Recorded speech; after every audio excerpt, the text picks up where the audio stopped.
Tu dia. Oh, oi. Oh.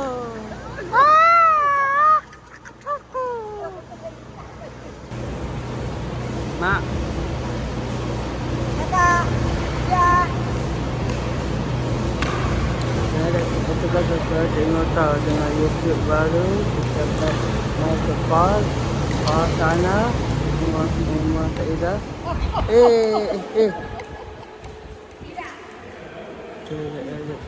Ini ada macam ni. Ada.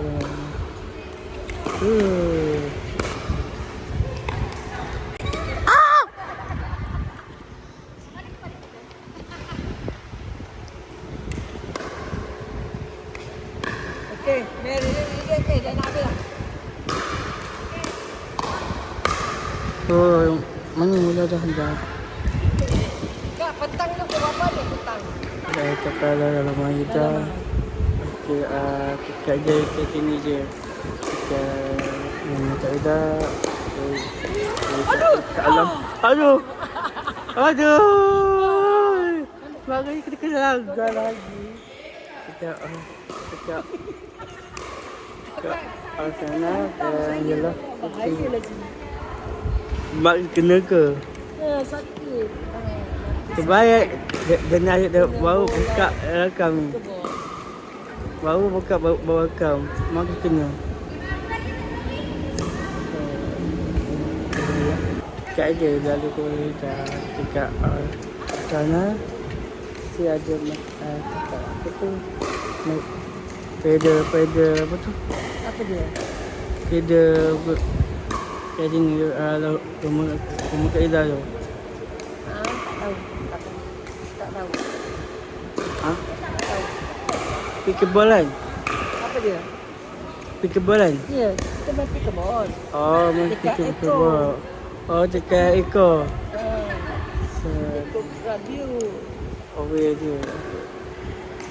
So, yang baru aku kenal dulu. Okay.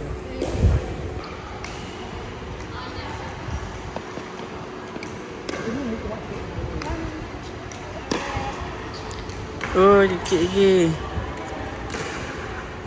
Ini kalau ini ketemu sini dia lambat.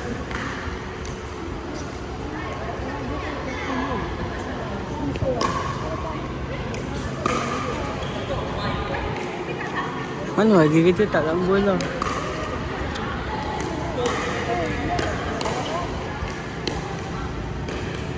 Cepat. Cepat. Baik, mak.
Ada perlu lagi dah